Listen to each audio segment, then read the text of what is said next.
here with you at another lunchtime learning session in the ABU group.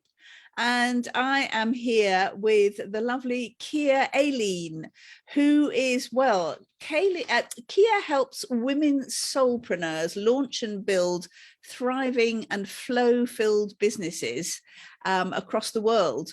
And she's going to talk today about procrastination, which is a flow that we all want to be out of rather than into. So hello, KIA. Lovely to have you here. Thank you for giving us your time today. And tell us, you've had a really interesting journey. So tell us how you got to where you are and what you're doing now. Oh my goodness. Well, thank you. First of all, I just want to thank you for the invitation and for the opportunity to spend some time with you and the group this afternoon. I'm really pleased to be here.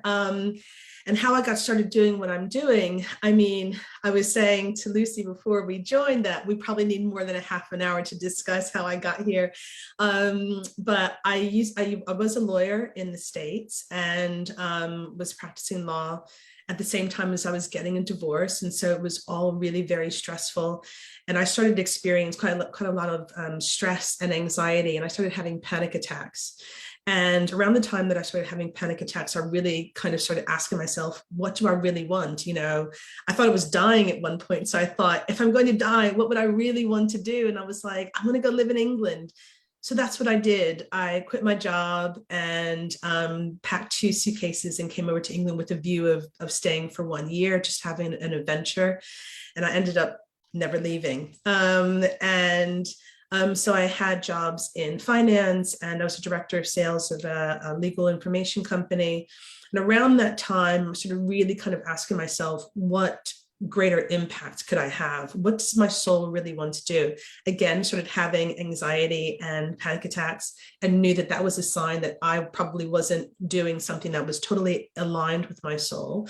So I started retraining in different modalities in energy psychology and spiritual counseling and therapeutic coaching and Qigong, with the view of maybe kind of doing it maybe when I retired and my body had a totally different idea. And I knew that I had to kind of just dive in. And so about 6 years ago, I quit my job and started doing this full time and kind of haven't looked back. So it's been sort of pushes from the universe to kind of go do this. And I can't imagine doing anything else.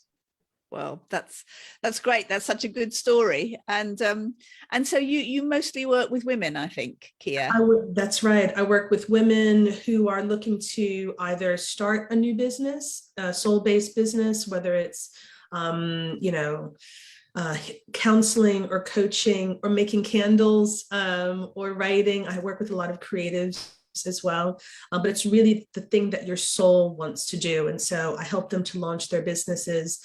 So either, coming out of, full-time employment and what that looks like, or getting the business started, or maybe they're, new in the business and they're not sure how to move forward. It's really about how we align and connect with those aspects of us that wish to communicate with, with spirit, and how does spirit wish to work through us, and helping them bring that in, ground that into practical terms and how we make that kind of happen. So it's not just all, kind of pie in the sky. I want to kind of root it and ground it in so that they're successful and abundant in their businesses as well. Fantastic. That's wonderful. And of course, we all get caught up in procrastination. It's the thing that one of the things that stops us doing what we should be doing, what we want to be doing. So I know you've got some slides to share. So if you want to start sharing and take us through how you're going to enlighten us on that, that will be wonderful. Amazing. Well, I'd first of all like to say that I think I have a PhD in procrastination. Procrastination, I think, is my middle name. It's not Eileen, it's procrastination. And I used to think that it was just a part of me until I realized that it was a coping strategy that I was using. So, I just put together a few slides. I wanted to it was like, it was so much information I want to give, but I tried to put something together to help people who will be looking and viewing this either today or on recording. So unlocking procrastination, some 5 key things to help people to get motivated and moving toward their goals. Fantastic. So I'll go through, we've talked a little bit about me, so I'll go straight into really what procrastination is and the keys that I would like to share with people today. So yeah, and just a little, in addition to being a procrastinator, in a lot of my life, I was plagued with self-doubt and confidence issues. And so procrastination sometimes is a result of that, sometimes a symptom of how we feel about ourselves. So I really wanted to study the patterns and the mindset that kind of keeps us stuck. So I've worked with people all around the world, and I also teach at the Holistic Healing College. And I've taught over 400 students to become life coaches and therapists as well. So they're out there doing this work as well. So procrastination, what is it? So procrastination, and many of us will know this and feel this, but it's actually delaying or postponing something until the very last minute or even past the deadline. And researchers really define it as a form of self-regulation failure characterized by an irrational delay, because it is irrational. We know we have this deadline, we know we have to perform, but it's an irrational delay that we do despite understanding that there are negative consequences to that delay. So, the first thing I'd like to ask people is, when is your inner procrastinator most active? Because the inner procrastinator is not normally active when we're planning for holidays or, making dinner reservations somewhere, going shopping. But the inner procrastinator is normally most active when we're doing something that we find difficult or we don't want to do. So it's to kind of, to show people that you are motivated. You can be motivated in your life, but it's when does procrastination come in? So it's not just about time management. Procrastination is not just about managing your time better. It really lies in emotional self-regulation. So it's our inability to move past the stressors that we might feel in the short term, or those negative, the negative moods that we might have in relation to a task that we're looking to accomplish. We sometimes can't see past our short-term discomfort. And so we use all kinds of strategies, or we just ignore what we're meant to be doing, because we can sometimes feel these difficult emotions. So when a task feels difficult or unpleasant or aversive or boring or stressful, we feel, anxiety around it. We can use all different kinds of techniques and strategies to not do that thing, to actually give ourselves that comfort. And in that moment, that might be scrolling through social media or making another cup of tea or having a biscuit or whatever it is, but it's about giving ourselves that relief.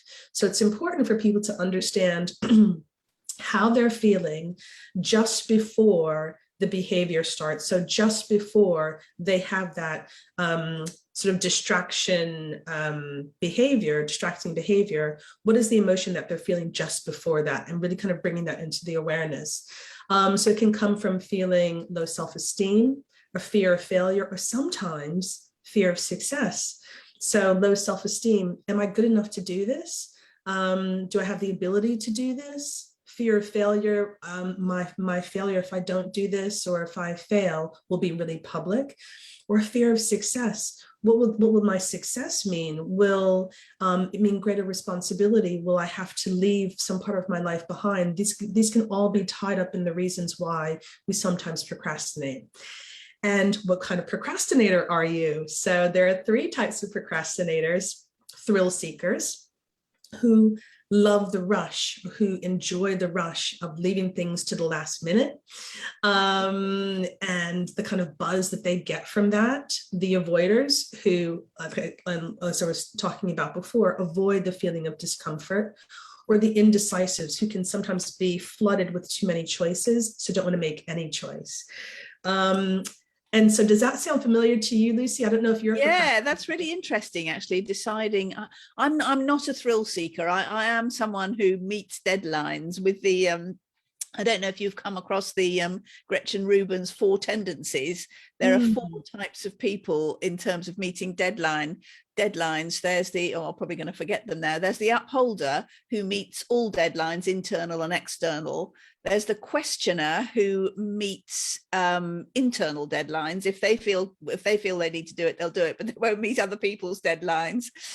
Then there's the rebel who meets no deadlines at all, neither internal nor external. And there's the obliger who meets external but not internal deadlines, which is quite interesting. And it's sort of a bit like what you're saying here, but no, I'm definitely not a thrill seeker. So what were the other 2? Avoiders who you know, they don't want to, they avoid the discomfort of the short term, like what they're feeling at that moment, and then the indecisive. So yeah, I think I probably, depending on what I'm procrastinating about, what I'm avoiding, it might be indecisive, and it might be the discomfort thing. Avoidance. I think I do both occasionally, but it's very familiar. Yes, very familiar. And so, you know, when we think about our behavior and what that feels like, I'm definitely a thrill seeker. Right. Things that get left into the last minute, and then, you know, thrill seekers can sometimes feel like they do their best work under pressure. Yeah. And so I kind of say, oh, I've turned out something great because the deadline was really soon. And so I know that that is part of my behavioral pattern. Right. That's interesting. So it's understanding what your patterns are and how you can then put in sort of stop gaps. So I kind of give myself shorter deadlines within the deadline. Right. Right. Oh, that's really helpful. Yes. Michaela says, I'm actually a terrible procrastinator when it comes to packing for a trip. I'm not comfortable with flying. Maybe that's why. The rest of the family love the packing bit, and I just chuck a few things in at the last minute. That's interesting. That's interesting. So that's perfect to realize, okay, so what is the feeling before the packing? What's stopping me from packing? So I don't like flying. So quite possibly if she deals with the fear of flying, or she doesn't like flying, she deals with that aspect, then the packing becomes, you know, a much more pleasurable experience. It takes me a week to pack, and I pack 3 times, so I don't have that problem. But it's so interesting, isn't it? What different things we procrastinate about. Yes, exactly. And it's interesting because procrastination it doesn't just affect, you know, our work. It can actually affect our health. So procrastinators it's been found that they have higher levels of stress, of course, you know, not meeting deadlines, letting people down, letting ourselves down, higher levels of insomnia. It can affect our health because of the stress and anxiety that we're putting ourselves under, and generally lower levels of satisfaction. So it can really have a knock-on effect on quite a lot. Oops. Wow. Yes, so sort of the keys to preventing procrastination. So I'd like to talk about something that I call goal wealth that we'll talk about, our motivation, our creative connection, bringing in greater levels of compassion, and avoiding the traps of procrastination. So goal wealth. So are you wealthy? So this is something that I like to talk to my clients about. So I talk about outcome wealth and process wealth. So a lot of times when we procrastinate, it's because we don't have a compelling vision. So what is the big vision? A lot of times clients have trouble seeing themselves in the vision, or seeing the final kind of outcome, or even seeing themselves in the goal. They can see the goal, but they can't actually envision themselves in the goal. And when there's a disconnect between where we are and that vision, the outcome, then it's hard for us to motivate ourselves to achieve that goal. And also, does the goal feel close, or does it feel far away? If the goal feels close, it feels achievable. But if it feels too far away, and energetically I say to my clients, you know, close your eyes, does it feel close or far away? If they say it feels really far away, it's hard to really kind of grasp the incentive, the motivation, and the feeling that they can actually accomplish that. So I call that outcome wealth. So do you have a compelling vision, and can you see yourself in that vision? And then there's process wealth. So some clients can say, I can see the end goal. I can't see any of the steps to accomplishing that goal. So they can't actually see or envision themselves actually doing the things, or they can't understand steps that they may need to take to kind of get there. So can you clearly see the steps that you'll need to take to accomplish the goal? And do you believe you have the skills and the abilities? If you don't believe that you have the skills and the abilities, is there something that you need to learn, a short course that you need to take, or do you have enough support? Do you feel that you have the capabilities to ask for help? Sometimes we don't need to learn something. Sometimes we just need to ask for help. So, the people in your group come to you because they need help accomplishing their goals. They need to understand a little bit about this process. So maybe they can see themselves writing a book and becoming an author holding the book, but there's a little bit of absolutely a gap between that understanding about how they accomplish the process. Yes, I was thinking about exactly that as you were speaking. Actually, I think both of those types of wealth. I think some people find it really difficult to actually envisage themselves as a published author with a book in their hand that they've written themselves, and that stops them from moving forward. But you're absolutely right that what I try to offer people is certainly if they want to be that published author, I can give them the exact steps they need to take and the support through all those steps that they do it, that they, so they can get there. But that's so interesting in terms of absolutely kind of more reasons in a sense about procrastination. Absolutely. And, how many times I'm sure that you've heard, the people in your group have said, I've sat down a million times and I just couldn't get started, or I couldn't see my way. Yes, absolutely.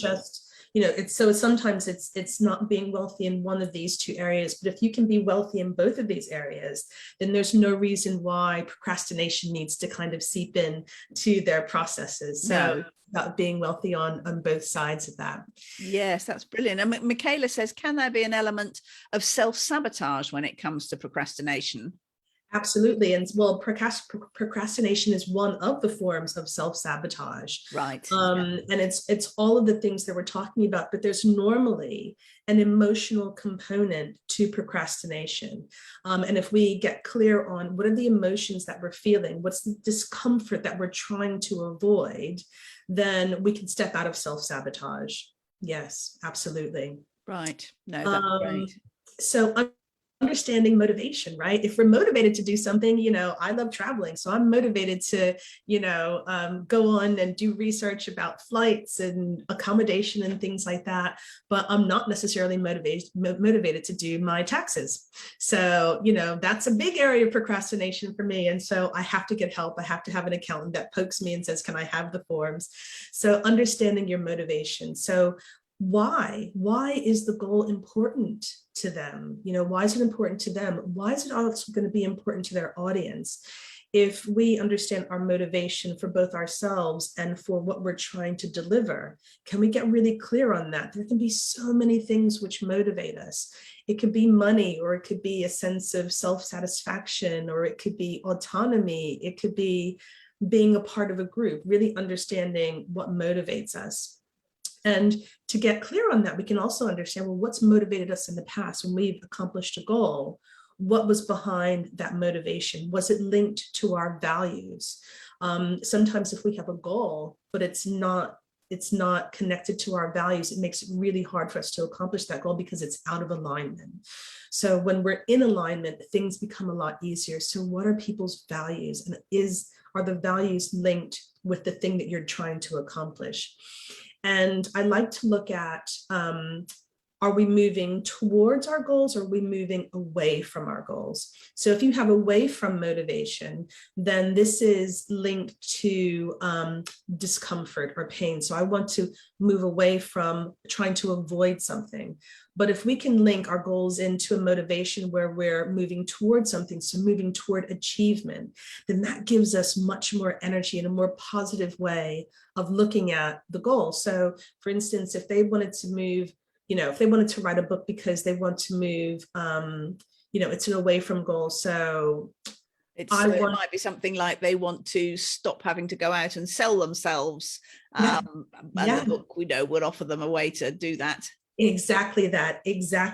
And then if you can start to see that your goals are more, your motivation is more away from, can you give yourself a reframe? So instead of saying, I want to use them so I can stop selling myself, can I link in a more toward goal? So, I want to write the book because I've got a great story to tell. Yeah, I want to be the expert out there, that people come to me automatically because I've made myself an expert by being the author of a book. 100%, that is perfect. Exactly that. And you know, what we found is, or what the research shows, is that if the goals are really linked to something that we're moving away from, it's moving away from a pain or a discomfort. And once the discomfort's solved, or once the pain is solved, the motivation disappears. And so we want to make sure that the goal is linked to something that's toward a more positive goal, toward achievement, toward solutions, toward expansion. Then that will carry us through the moments of discomfort that we may have while we're trying to achieve that goal. So understanding what fuels you, what gets you excited. Does this project make you feel excited? Is this really part of your goal? And can you find the spark in each moment? It's about understanding, you know, the journey and being excited about the journey as well, because there's a queen inside all of us. And so it's being motivated by that energy that's going to move us forward. And this is probably one of my favorite aspects of productivity and accomplishing our goals, is being really connected. And here I say, are you connected to creativity? And I mean the energy of creativity. So when I'm working with clients, I ask them to get really still and breathe and meditate and try and envision what wishes to be created through them. So the energy of creation, there's a wonderful book called Big Magic by Elizabeth Gilbert. I don't know if you know this. Oh, right. Yes. It's an amazing book. And she talks about creativity as kind of a living thing. And if we imagine creativity as kind of a person that doesn't have physical form, but has something that it wishes to express, creativity comes and it sits with us, and it has an agreement with us to carry projects through. And so it uses us as a tool. And so if we can begin to think of ourselves as not necessarily kind of being the thing I need to do this project, or I need to write this book. If we think of the book as an energy that's almost writing itself, but using us as the tool, then we get to co-create with this energy. So we're never doing it alone. And that, and if you think of the creativity as a living thing that just wishes to be expressed, it sometimes releases the pressure of having to perform, of having to be the writer, because we can allow the book to write itself. So can people invite in a sense of stillness about what wishes to be created through them? All of the writing that I've ever done has been through this process, or anything that I've accomplished has been through this process. What wishes to be created through me? And do they also trust that they are the person to deliver the project or the task or the book? Do they believe that they're the person to achieve this goal? And if they trust that they are the person to deliver this project, this book, what would it feel like to follow that divine inspiration? What would the feeling in their body, in their heart feel like to know that they're the person that this creative project has selected to deliver it? It feels delicious, it feels great. And if they can center on that feeling, what actions would arise out of that? And just following that piece of divine inspiration. That's a wonderful way of thinking about a book. I've literally never thought about the book and never kind of coached anyone in that way either. So I'm definitely going to think about that one as the book as an entity in itself that is wanting to be delivered and created. So I think that would be very inspiring. Yes. Michaela's just posted the link to Big Magic in the comments, so that's great. It's really, that's wonderful. It really did shift. Oh, no problem. It's my pleasure. That book really did shift the way I thought about energy and creativity in and of itself. And I think sometimes writing can feel like kind of a solo kind of endeavor, or a lonely endeavor. And if we think of creativity as our partner, as our real partner, then I think it kind of, releases some of the pressure. Yeah. So yes, I hope that helps. If nothing else, I hope that people really kind of feel into this aspect, because then the procrastination means that maybe they can spend some more time getting connected to the energy that wants to be created. Yeah. Beautiful. No, that's fantastic. Great insight. Oh, no, my pleasure, my pleasure. And, this one's really important, right? Because we're probably really good at being hard on ourselves, right? We're probably good at kind of saying, I haven't done this and I haven't done that. But research has shown that when we show ourselves deep compassion for just being where we are, for just being on that very step on the journey, that we can actually kind of release the energy. Because if we're judging ourselves, if we're beating ourselves up, it really kind of condenses our energy, and it breaks the connection between us and our creativity or the creative energy. So if we can bring in compassion and kindness and understanding, it actually makes our energy expand. It allows us to tap into that creativity a little bit more. So can they bring in the aspect of kindness and understanding from where they are right now, refraining from judgment and beating themselves up, and look at congratulating themselves and rewarding themselves for being on this journey, and for each step that they take, that means that they're more likely to take more steps. So how can we become our biggest fan? And lastly, oops. That's lovely. Yes, Faye says I'm the best at beating myself up. So Faye has just started writing with my group. So Faye, we're going to have to stop that. We're going to have to get that more positive mindset for you. Absolutely, because there is so much opportunity for us to be hard on ourselves, right? There's so much opportunity for that, and if we're hard on ourselves, are we more likely or less likely to want to accomplish that goal, or to keep going? And if we can just say, do you know what, I'm going to write 10 words today, or I'm going to celebrate for 20 words today, or, and if we can congratulate ourselves and show ourselves kindness for each small step, then we'll be more inclined to make more small steps. And it's the small steps that make big steps. It's not necessarily the big leaps, but it's those small things that we can do, those small incremental steps. I think there's another book, it's called something like, it's not Tiny Steps, but it's like Atomic Habits or something like that. And it talks about like little bite-sized chunks. Yeah. And if we can do these small incremental things and celebrate that each and every day, that's how we make the big leaps. That's how we make the big steps. Absolutely. So if we can stop beating ourselves up and just say, I'm doing a great job today. Even if we didn't do anything, just the awareness, I'm doing a great job today, then that's going to give us the space to actually keep going. That's great. Faye's put another interesting thing.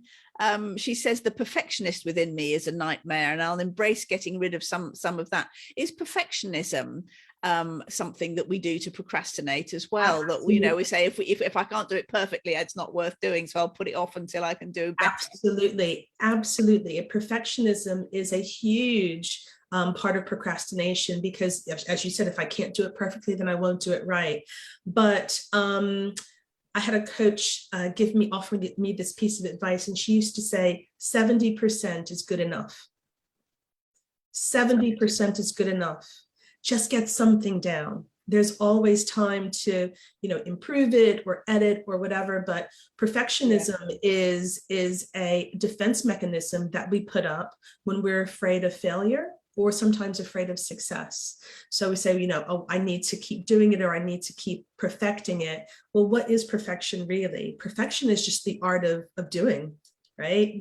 Perfection can just be the art of doing. So just going ahead and doing something, and noticing when you're in the energy of perfectionism, because it's just you trying to defend a feeling, right? And the feeling is actually putting yourself out there, actually doing something, actually doing the thing, actually putting, your creativity or something into action. So perfectionism, my own tool for perfectionism is just saying to myself, 70% is good enough. That's really 70 or 80% is good enough. Just do it and move on. So sometimes if I'm, when I'm doing social media or things like that, I go 70 or 80% is good enough. I'll do a live and I won't even watch it back. No, that's often a very good thing to do, not to do. Because when you're connected, and why the stillness is so important, and linking into the creative energy, if you trust that you are the person who's meant to deliver that thing, then you can trust that whatever gets put down on the page or whatever you're doing is the thing that needs to get put down. So I trust that, you know, the words that I'm saying are the words that need to be heard, because I'm trusting that I am conveying the message of spirit, of creativity. And if you are linked very closely with that creative energy, you will know that you know that energy is already perfect, right? That energy in and of itself is already perfect. And just allow yourself to be used as a tool and know that it is communicating what needs to be communicated. And when it wants to communicate something differently, it will do.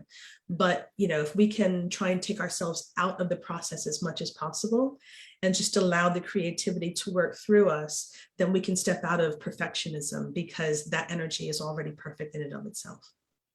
That's lovely. I hope that helps, Faye. I think that's That really helps, Faye. very good advice. Keep going, Faye, keep going. So yes, how can we become our biggest fans? How can we become our biggest fans and celebrate ourselves and our accomplishments? Oops, I keep doing that. And then avoiding the traps. So these are my favorite traps: procrastinating. So, you know, oh, my office needs a bit of a tidy. I need to tidy things. So procrastinating is one. And procrastinating. So, you know, I need to take one more course, one more workshop, read one more book, instead of actually putting things into action. So knowing when you are falling into those traps. And just general avoidance. I need to go and make another cup of tea, or let me look at my social media for one more time. So noticing when you are falling into those traps of avoidance or procrastination, going back to the feelings that you're feeling. Okay, so what am I feeling? Oh, I'm feeling a little bit anxious about doing this because maybe I'm not sure about my abilities. Okay, and then talking to yourself, I have everything that I need in this moment. I know everything that I need in this moment. I have all the tools that I need. Let's just go and do it. So having the ability to kind of talk yourself, understanding the patterns and the emotions that you're feeling, and then being able to bring that into your conscious awareness to move through. This is one of my favorites, chunking down tasks. So as I was saying before, if people can sort of visualize the goal, but they don't really know the steps, sometimes envisioning, you know, that end goal themselves, you know, holding the book up, seeing themselves as a published author, obviously working with you and doing your courses, you know, and so asking that future version of themselves, what are the steps that you took to get there? What did you have to believe about yourself in order to get there? How did you get over procrastination? What were your tools and tricks? And sometimes that future version, that future energy will give them information, because it's already in them. We'll give them information about how they overcame that. So chunking down tasks. So if you know that you want to, say, have 1,000 words written by the end of this month, well, can you break that down into 100-word increments or something like that? So breaking it down into smaller bite-sized chunks so it doesn't seem so overwhelming.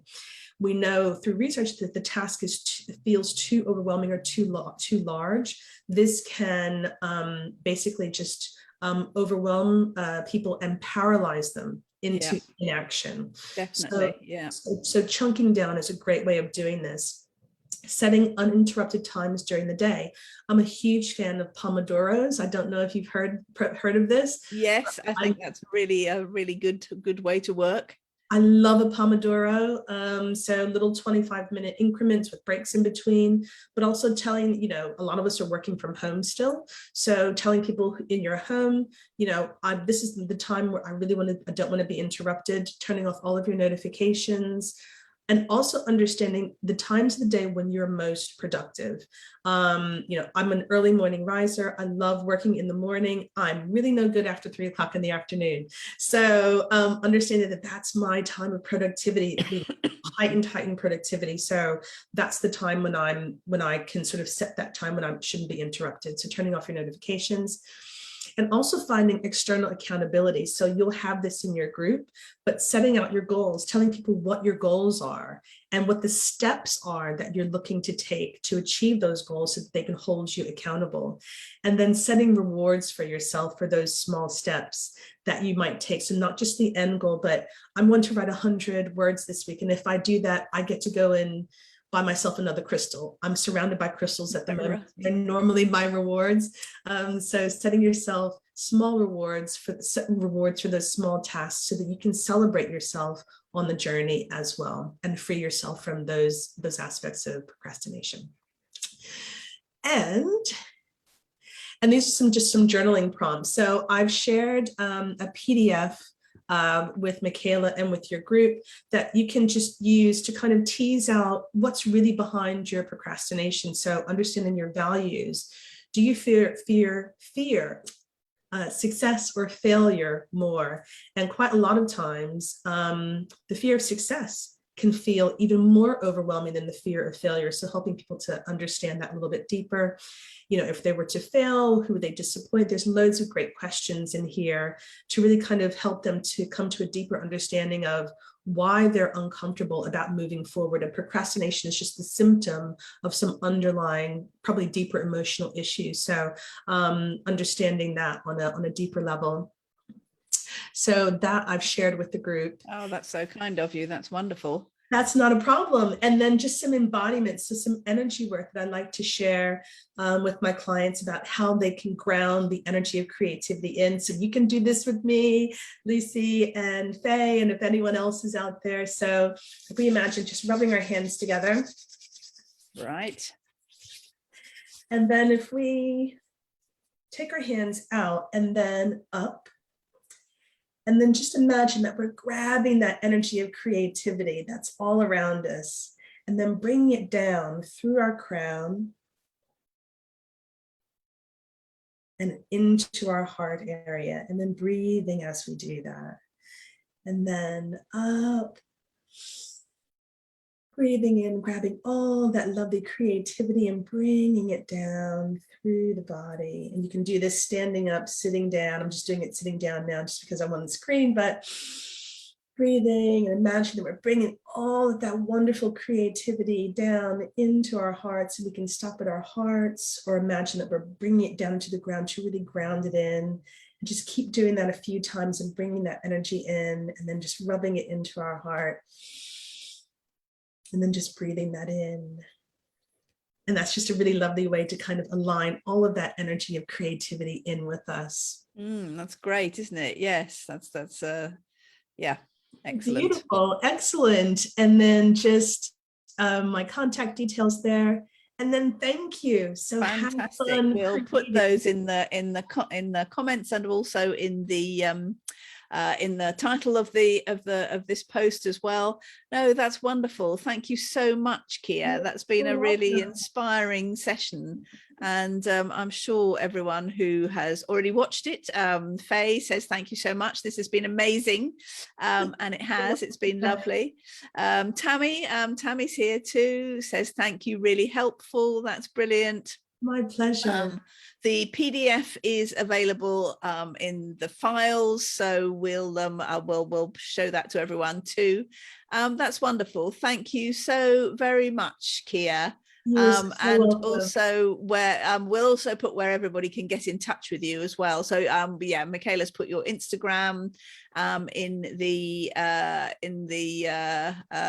comments, and yes, so that's been lovely, and I'm sure people will be in touch with you. Thank you so much. I think this will help a lot of people who, well, not only but particularly in book writing, because it is something that people procrastinate about either before they start or during the process, inevitably, because it is one of those big kind of tasks that you think, I think is often off-putting because it seems so big and it feels like it's not worth starting because I'll never get to the end of it, sort of thing. But I mean, I think just so many things that we procrastinate about, big and small. This has been really, really helpful. It's been my absolute pleasure. Thank you so much, and I look forward to joining your group to help me write my book next year. Oh, that would be wonderful. We'll look forward to that. I want to get over my procrastination about writing my book. So right. Well, okay. Well, I will pester you about that if I don't see you. Perfect. I'll definitely get back to you. Kia Aileen, thank you so much indeed. This has been a lovely session. Thank you very much. Take care. Thank you. Bye-bye. Bye, everyone.